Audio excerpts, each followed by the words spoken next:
Hey, how's it going? I've just got all the sheep and cattle behind me. We're getting ready to move them to new ground. We're only on 2 lines right now. That's because we've maxed out how many reels we have. As soon as we move them forward, we'll take another line from that we're no longer using. And I think we'll just do 3 lines on this boundary. Pretty comfortable with that this go around. But let me show you them coming in.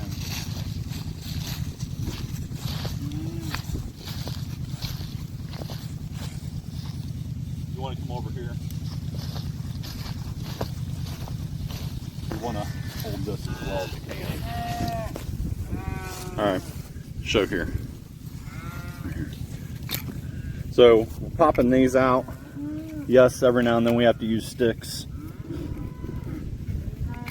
Hold up, oh, hold up, I forgot. That's tethered. User error. I forgot we had to tether that together to connect it. We're missing some connections. There we go.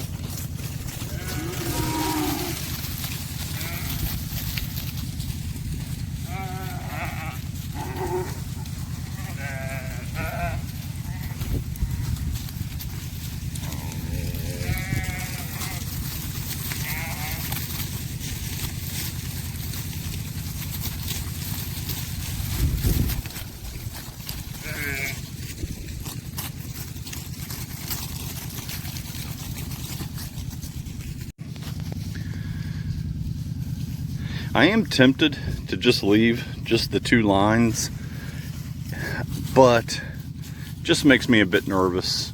They're still learning, and we do have little lambs, and there have been a bunch of coyotes in the area lately. So we got to put a few more step-ins. There's too much sag between, which makes this line a little loose. So we need to put some step-ins in place, and then we're going to add at least 1 more line just going along the top. Maybe that's overkill. Maybe I don't need all that right now. You know, the sheep and cattle do obey the line, but just I don't know. It gives me a little peace of mind. The other thing, I don't know if it came through on the camera, but when we open this up, anytime I open up a corner to allow the cattle and sheep in, I try and hold these tight. The reason, and I pull it back and tight, the reason why is the remainder of the line, if you just let it go, it all lays on the ground. And then if you got a bunch of cattle or sheep up higher, they're not all the way down here where they're funneling in. Sometimes they'll just try and jump over it. I don't want them to create that as a pattern where they see the line and they learn they can just jump over it. I don't want to foster that into their behavior. So I always try and pull it back. That way it's still tight up through there, and then they only have the 1 gap to go through. I hope that explanation made sense. I don't know if it did, hopefully, but hopefully you get what I'm saying there. I don't want a spot where they're just jumping over the line, because I don't want them to start learning that they can or should be doing that. I got to get to work. Well, not work, but got to get this work done. We got to get the back lines taken up. We got to move some fences. I still got to haul their water.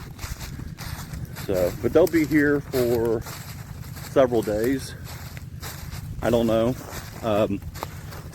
Rarely do I give it an exact, like it's going to be exactly 3 days, exactly 4 days.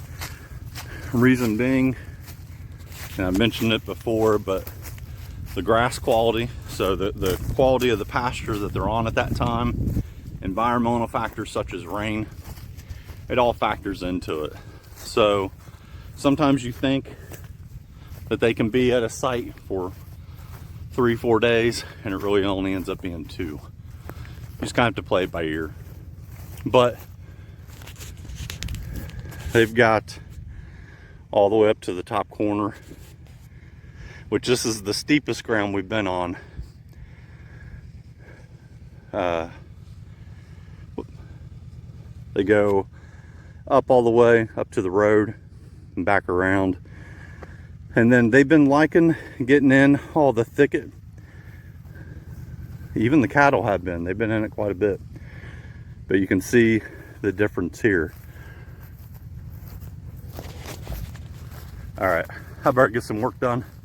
Talk to y'all next time.